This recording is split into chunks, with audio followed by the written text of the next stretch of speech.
As Secretary of FSSA, one of my highest priorities is lowering the infant mortality rate in Indiana.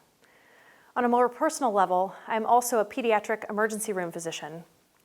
One of the most difficult encounters I experience in the ER is the baby who has been suffocated or asphyxiated from becoming trapped in blankets or from co-sleeping in an adult bed.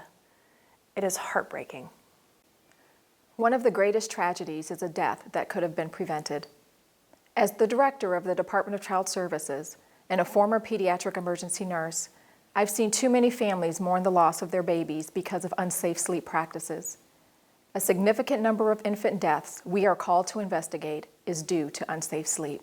Hello, I'm Dr. Chris Box, and I'm your Indiana State Health Commissioner and an obstetrician gynecologist for over 30 years.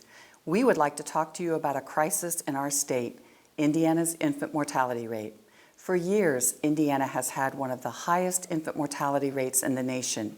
In the last 5 years alone, more than 3,000 Indiana babies have died before the age of 1. When I became the State Health Commissioner, I knew how high our infant mortality rate was. But what frustrated me the most was how many of these infant deaths are completely preventable. Dr. Emily Scott is going to tell you what you can do to help reduce infant mortality in our state. I'm Emily Scott, a pediatrician and the president-elect of the Indiana chapter of the American Academy of Pediatrics, and I'm here to tell you some things that may surprise you about safe sleep. After several decades of decline, the number of babies in Indiana dying before their first birthday from sudden, unexpected infant death is now increasing. It is also affecting our Black population disproportionately. In fact, unsafe sleep-related deaths are now 1 out of every 6 deaths for babies in Indiana, and nearly half of babies who die between the ages of 28 days and 1 year die related to unsafe sleep positioning. These deaths are overwhelmingly preventable. It is important for all healthcare providers to send a consistent message about safe sleep to families. Luckily, that is as easy as A, B, C.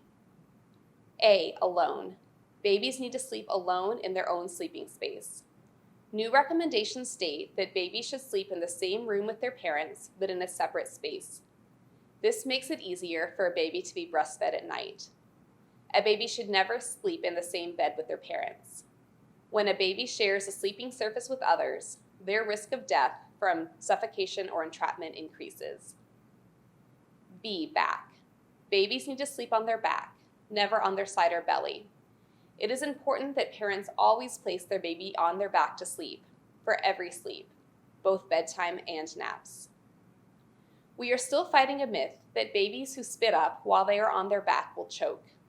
When a baby sleeps on their back, the trachea lies on top of the esophagus. Emesis in this position tends to pool below the airway.